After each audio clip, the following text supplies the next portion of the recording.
E aí pessoal, sejam bem-vindos para mais uma videoaula. Professor Michael, estamos na semana 6 do projeto Simplifica. A gente está aprendendo um pouquinho sobre a questão do consumo responsável. Então, pegue seus materiais, seja um lugar confortável, que a aula já vai começar. Na aula de hoje nós trabalharemos com duas experiências. No primeiro momento trabalharemos com a experiência de língua portuguesa, que a gente vai conhecer um pouquinho sobre as HQs ou histórias em quadrinhos.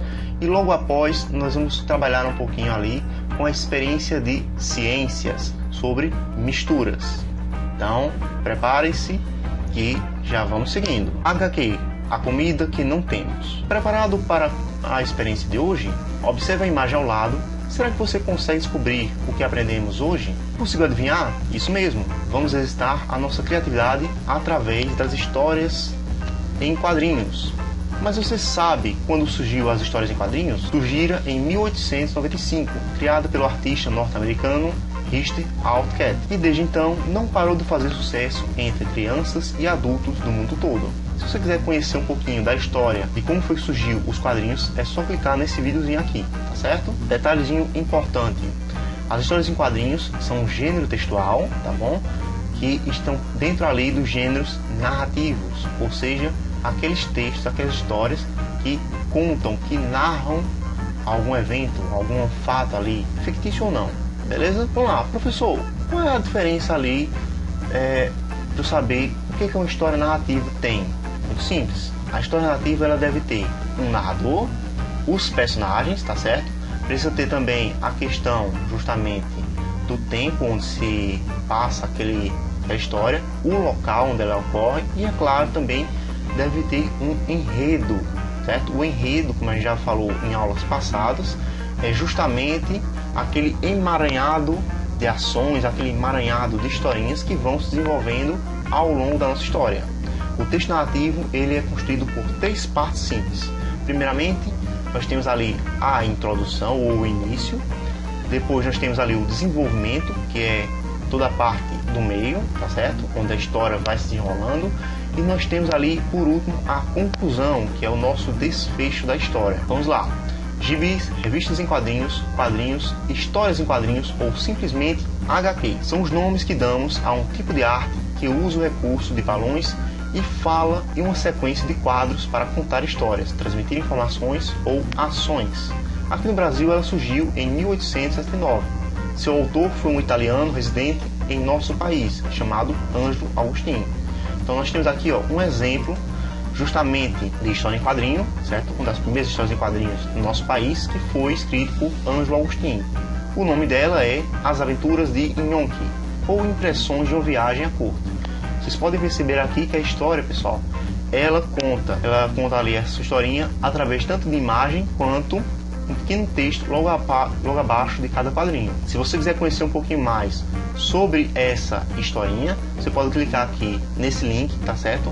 Que você vai conhecer tanto a história em quadrinho, é claro, quanto a questão do próprio autor, Ângelo Agostinho. Vamos lá. Atualmente no Brasil existe a Turma da Mônica, uma revista em quadrinhos criada pelo Maurício de Souza, muito conhecida pelas crianças. E aí, vocês conhecem realmente essa revistinha, a Turma da Mônica? Quem será que é essa personagemzinha daqui? Uma das personagens é a Magali, melhor amiga da Mônica, assim como outros personagens. Ela é inspirada nos filhos de Maurício de Souza. Com seu jeito meigo, ela só pensa em comida, come tudo com pressa e está sempre com fome. Que outras características você lembra da Magali? Será que ela tem outras características? Como é que ela se veste normalmente? Qual é o jeito dela andar? De se pentear? A aparência dela, como é que ela é? Pense um pouquinho, vamos lá. A Magali é um personagem sensacional, não acha? Ela come o tempo todo, mas tem comida para comer o tempo todo. No Brasil, milhares de crianças passam fome. Já pensou sobre isso? O Brasil é um país que mais produz alimentos no mundo, mas o desperdício e a má distribuição de renda fazem cerca de 7,2 milhões de brasileiros passarem fome. Como vocês já sabem, pessoal, infelizmente, muito alimento do que nós desperdiçamos poderia facilmente alimentar aí a quantidade, a parcela da população, tanto do Brasil quanto do mundo, tá certo? Que está atualmente passando fome. Mas, infelizmente, isso não acontece. Precisa cada um de nós trabalhar para justamente evitar esse desperdício, tá certo? Mesmo que de pouquinho em pouquinho ali, tá certo?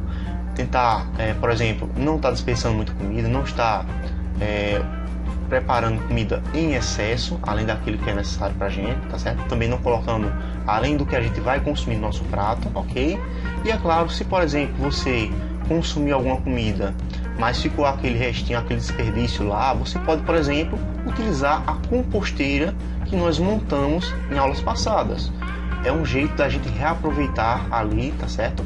Essa matéria orgânica, para que ela não vá para o lixo, a gente pode reaproveitar na composteira e depois colocar ali na nossa hortinha, a horta que vocês, certo, montaram aí nas garrafas PETs, seja a horta suspensa nas paredes do seu quintal ou mesmo as hortas no chão, beleza? Então vamos lá, ufa! Quanta coisa aprendemos até aqui? Depois de tanta informação legal, o que acha de escrever uma história em quadrinho? Para começar, vou apresentá-lo alguns balões de fala, pensamento, cochicho e grito. Na imagem ao lado você tem exemplos de alguns deles. Isso irá ajudá-lo em sua produção. Então aqui, ó, para a gente não se confundir com relação a cada balãozinho. Nós temos aqui, ó, os balões de fala, é isso. Temos o balão de cochicho, que é um balão assim, ó, todo tracejado aqui, ó, certo? Todo pontilhado, as bordazinhas.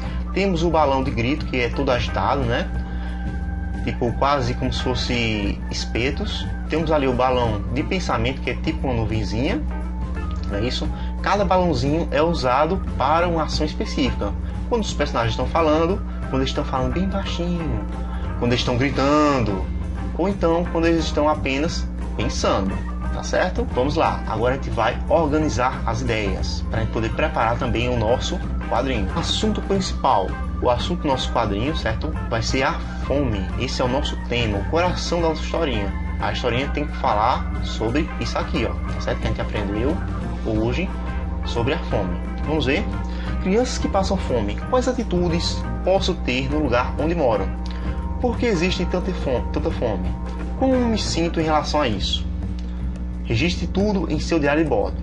Vamos lá. Estrutura do texto. Aqui são os elementos que a gente precisa levar em consideração antes de produzir a nossa história em quadrinhos.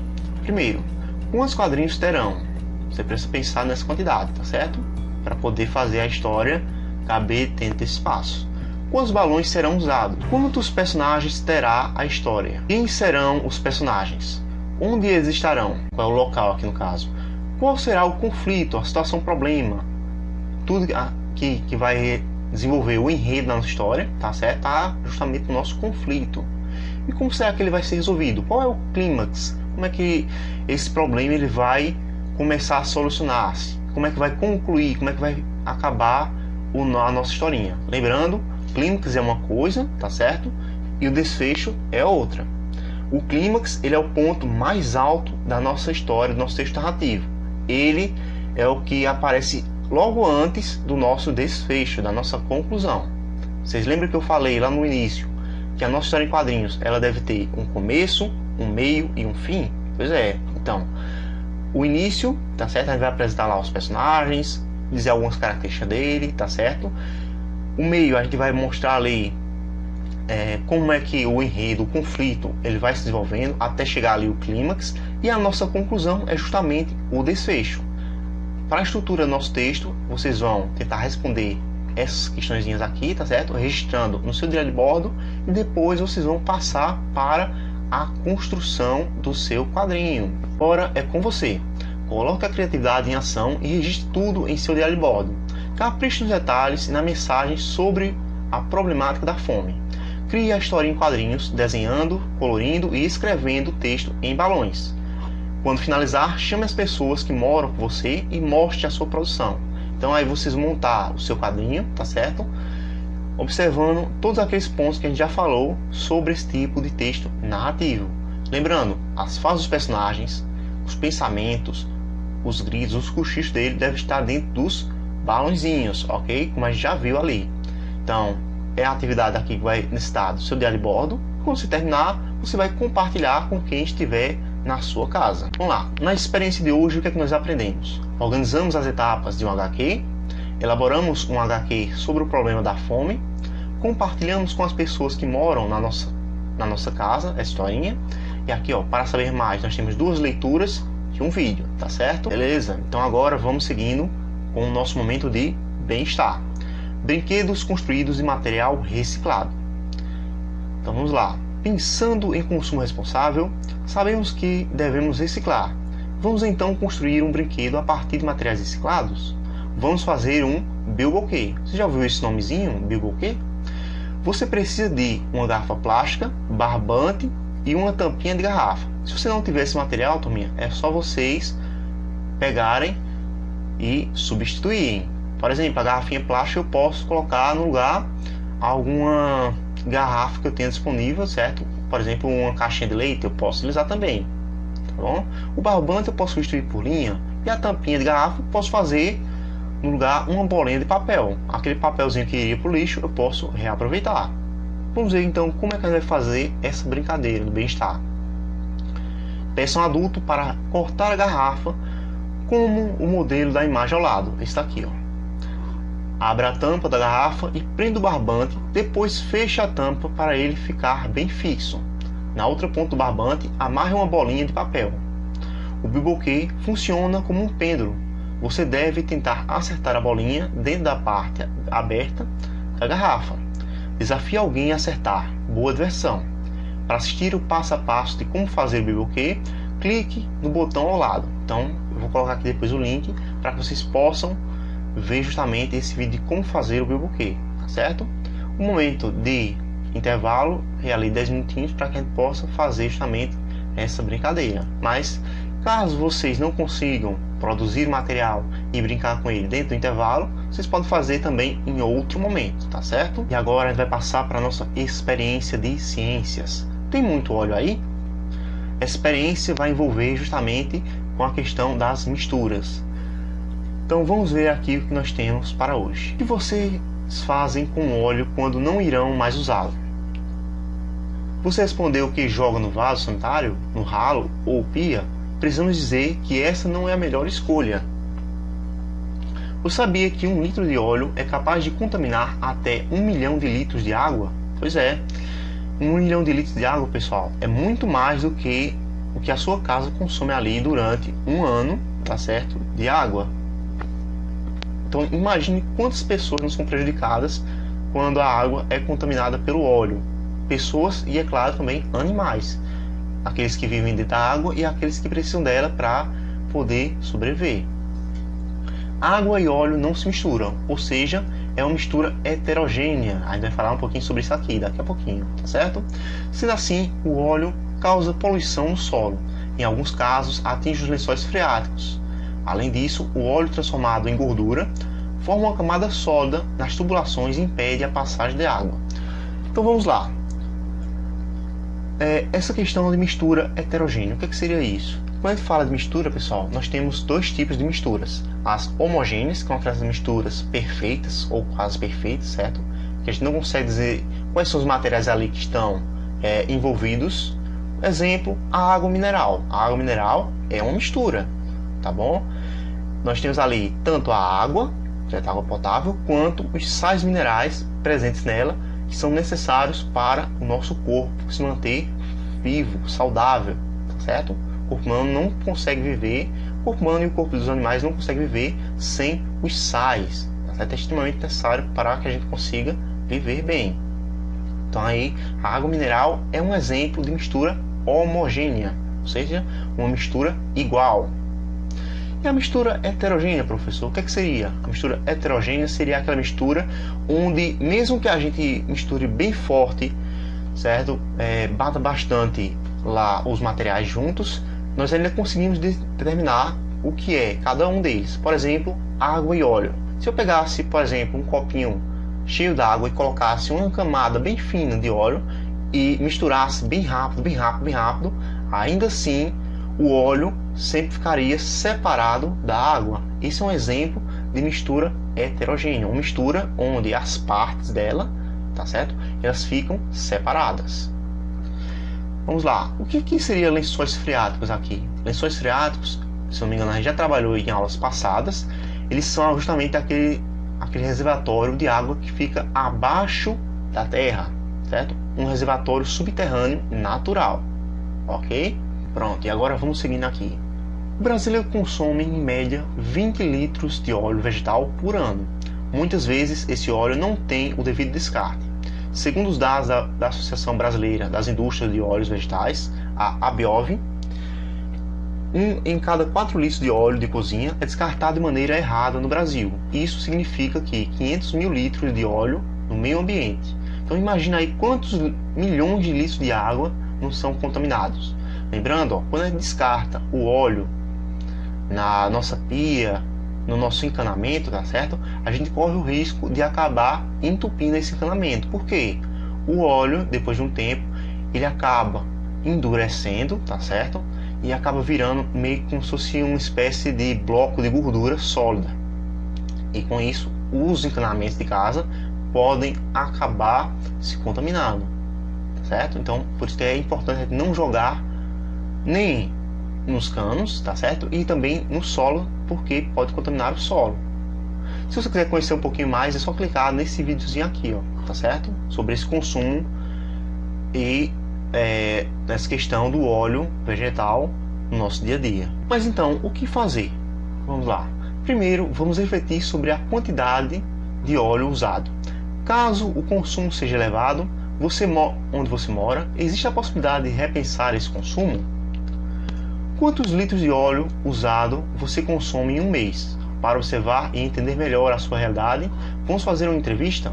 Isso mesmo, uma entrevista. Pegue o seu diário de bordo e crie as perguntas que serão respondidas. Depois de criar as perguntas, entreviste a pessoa responsável pelo descarte de óleo de cozinha e aí no lugar onde você mora, não se esqueça de registrar as respostas. Então, a atividade que a gente vai fazer aqui agora de ciências vai necessitar do seu diário de bordo, você vai fazer uma entrevista. A entrevista, pessoal, é um texto, tá certo? Jornalístico, que é muito encontrado ali, junto ali com as reportagens e com as notícias. Ele serve para deixar esse texto jornalístico mais completo, cheio de opiniões, cheio de fatos diferentes, tá certo? Para justamente tornar aquele conhecimento, aquela informação mais valiosa. O que é necessário para eu fazer uma boa entrevista? Vamos lá. Primeiramente, eu preciso do meu tema, que é o meu coração. Todo texto tem um coração, tem o seu tema. Então, esse aqui não é diferente. O tema, no caso dessa entrevista, vai ser sobre a questão de como é que é jogado fora, como é tratado esse óleo usado. Não é isso? E o meu título? O título vai ser justamente a cara do meu texto. Eu vou criar o meu título ali, tá certo? Voltado para qual seria o tema do meu texto. Então vou pensar ali, vou, por exemplo, dizer, sei lá, vamos ver, consumo de óleo dentro de casa. Digamos, esse aí seria o meu título. Ok, então eu sei que o meu tema é ali, não preciso colocar diretamente que o meu tema vai ser sobre a questão do desperdício do óleo, jogar o óleo fora, certo? Porque o meu título já está fazendo justamente essa referência, já está dizendo que o consumo ali de óleo dentro de casa. Como é que vai ser? Na minha entrevista eu vou colocar ali uma introduçãozinha breve, certo? Uma apresentaçãozinha do que é que a gente vai fazer nessa entrevista, quem é a pessoa entrevistada, tá bem? Por exemplo, eu vou entrevistar o meu pai. Como é que ele está, como é que ele faz quando está trabalhando ali com o óleo na cozinha? O que é que ele faz depois que usa o óleo? Eu vou apresentar o entrevistado, certo? Que é a pessoa que vai responder as minhas perguntinhas. Vou fazer ali a apresentação de o que é que eu vou querer saber dele, tá certo? E logo após eu vou apresentar as minhas perguntas e as respostas do entrevistado. Lembrando, quando a gente trabalha com entrevistas, nós temos duas pessoas. A pessoa que pergunta, que a gente vai chamar de entrevistador, e a pessoa que responde, que é o nosso entrevistado. Então vamos ver aqui, ó. Para ajudá-lo, vou apresentar algumas sugestões de perguntas, mas você pode criar outras. Então você não precisa necessariamente usar todas essas perguntas aqui. Você pode usar algumas delas e criar outras para a sua entrevista. Vamos ver quais são as perguntinhas. Você utiliza muito óleo de cozinha? Segundo, você sabe dos males do óleo descartado de forma errada? Pode causar ao meio ambiente e para a sua saúde? Terceiro, você sabe qual a importância do meio ambiente para a sua vida? Quarto, como é descartado o óleo de cozinha que você usa? Quinto, você reutiliza o óleo de cozinha que já não serve mais para o consumo? E sexto, você conhece alguém que o reutiliza? Então vocês vão aí montar as suas perguntinhas, colocar elas no seu diário de bordo primeiro, tá certo? E depois vocês vão fazer justamente a sua entrevista e, é claro, montar organizadamente ali o seu texto jornalístico, beleza? Vocês vão aí agir como repórteres com as pessoas que estão nessa entrevista. Ao final da entrevista, você pode conversar e compartilhar ideias. Aproveite para contar tudo o que aprendeu na experiência. Caso a pessoa entrevistada não descarte corretamente o óleo, você pode orientá-la a guardar em uma garrafa PET e depois levar a um ponto de coleta ou para alguma pessoa que utilize. Caso ela reutilize, elogie, diga que está de parabéns, pois está cuidando muito bem do planeta. Você pode também sugerir uma receita de sabão caseiro. Então aqui, ó, veja como fazer sabão com óleo de cozinha. A gente vai fazer aqui no caso sabão com óleo de cozinha. Atenção aqui, para poder fazer, certo? Esse sabão é importante que tenha a companhia aí de um adulto para fazer essa outra experiênciazinha aqui. Vamos lá. Receita de sabão de garrafa. Uma garrafa descartável de 2 litros. 1.200 ml de óleo de cozinha coado, certo? Você vai precisar de um coador. Pode ser aquele de pano mesmo, ou até mesmo um coador mais fininho, tá certo? 200 ml de água, 200 ml de soda cáustica líquida. Importante, ó, soda cáustica líquida é extremamente perigosa. Então, só faça a experiência, certo, de criar sabão se você estiver com um adulto. 20 ml de essência para deixar um cheirinho interessante no sabão. É opcional, você não precisa colocar se você não quiser. E aqui é o modo de preparo. Despeje na garrafa o óleo, a água com a essência já misturada. Se for usar, e por último, a soda. Em seguida, tampe a garrafa e agite por cerca de 10 minutos. Abra a garrafa com cuidado. Você pode colocar em uma caixinha de leite ou deixar na garrafa mesmo. Deixe descansar por 5 dias. Depois, retire da embalagem que utilizou e fatie do tamanho desejado. Ok? Então, essa aqui é a receita para quem quiser fazer um sabão, certo? A partir do óleo de cozinha. Para não jogar fora o óleo de cozinha no meio ambiente, não prejudicar o meio ambiente, você pode reaproveitá-lo também. E aqui, o que é que nós aprendemos na experiência de hoje de ciências? Estudamos sobre os impactos do óleo usado no meio ambiente, aprendemos o que é uma mistura heterogênea, pensamos em estratégias de diminuir o consumo descartável do óleo, e aqui, ó, para saber mais, nós temos 2 leiturazinhas e um vídeo, como fazer sabão caseiro. Sorria. Muitas vezes, um único sorriso muda o dia de uma pessoa. Hoje, a sua missão é simples. Escolha 3 momentos do dia e surpreenda uma pessoa, no lugar em que você mora, com um sorrisão. Como as pessoas se sentirão após o seu sorriso? Pronto, minha. Por hoje é só. Essas foram as nossas experiências. Se você não conseguiu completar todas elas, ficou com alguma dúvida nas explicações do vídeo, pergunte no grupo, corra atrás das informações, não fique só aqui. Se você está vendo pelo YouTube, não esqueça de se inscrever no canal, de clicar no gostei se você gostou do vídeo e, é claro, de comentar se você gostou, se não gostou, o que pode melhorar, tá certo? Lembrando, comentários com respeito. E, é claro, se você puder compartilhar com algum coleguinha para que ele também possa acompanhar essas videoaulas, a gente agradece. Um abraço forte agora e tchau!